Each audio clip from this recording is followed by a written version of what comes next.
Fifth grade. If you still have yarn left from doing the beginning part of your project, great. You are now going to thread your needle. So when you thread a needle, you want to hold it so that it's barely peeking out from your fingers. You can barely see the yarn. You're going to take the eye of the needle, put it over the top where you see the yarn, and then go like this with your fingers, which forces the yarn to kind of push forward. You are then going to pull the yarn through and leave a tail. So you can see I have a tail. You never want to get this caught in your basket though, so you need to make sure you're watching where it is. So now we resume and we are going to start stitching. So we wrapped 8 times and we have a needle on our project. You want to bend this over and you are going to dive the needle down in through the loop and pull tight. So once again, you can go under or you can go over, it does not matter. You pull it tight and then you're going to start wrapping just the white part. So you have to slide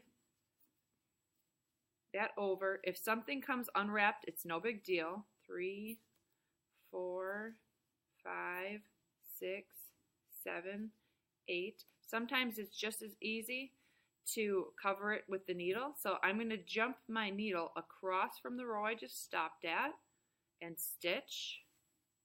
And now that got covered. And then I'm going to pull it back up and wrap just the white part. 1, 2, 3, 4, 5, 6, 7, 8. I'm going to stop. I'm going to stitch to the row right in front, which happens still to be that loop. You can see my tail wants to get stuck, so I have to pull that with it. And then I'm going to wrap. You want to keep it tight so that there aren't any gaps. 3, 4, 5, 6, 7, 8. I'm going to stop. I always do 8 because I feel like it keeps it stronger. If you go more than 10, you'll really see some holes. So you want to go right to the middle again. I am now going to show you how you can change colors because I'm getting a little low on my string. So I'm going to drop that.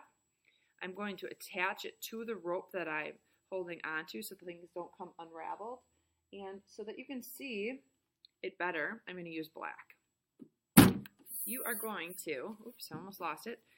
Just take the string and go in the same direction as the tail. Wrap over both. 1, 2, 3, 4, 5, 6. You can see I'm wrapping over the tails. 7, 8, and stop. You have to thread the other end. So once again, taking my string, barely putting it hanging out from my fingertips where I'm pinching it. And you are going to put it through the eye of the needle and pull, leaving a tail. Now I need to stitch, so I'm going to pull it close to where I need it to be. And I'm going to go right through the middle again, pulling nice and tight, and then I take all of this yarn that I'm working with and I ball it up in my hand. That way it doesn't get tangled on stuff. So I'm going to pull it tight, and then 1, 2, 3, 4, 5, 6, 7, 8. Now, this part here gets a little confusing to people.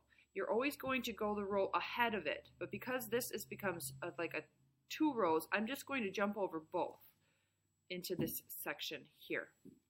I'm no longer going in the middle. Okay, then I'm going to wrap again.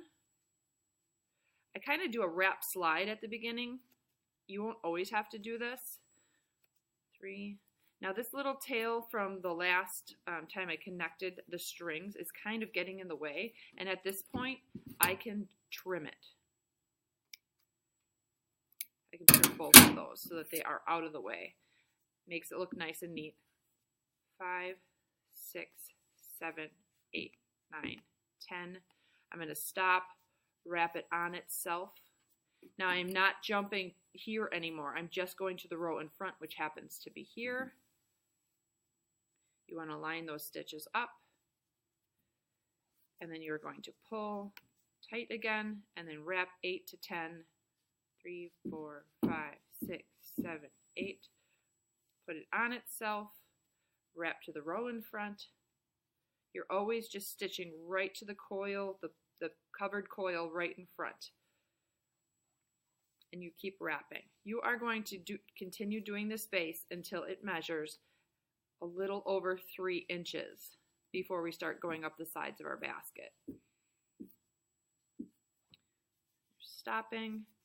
A lot of people make the mistake of stitching way back over here still. You are just stitching to the row in front. All right, so I will be walking around. This is the hard part. Once you get good at this, you'll be good at doing the entire basket. Looks like it's time for me to add some more yarn. Thank you for listening.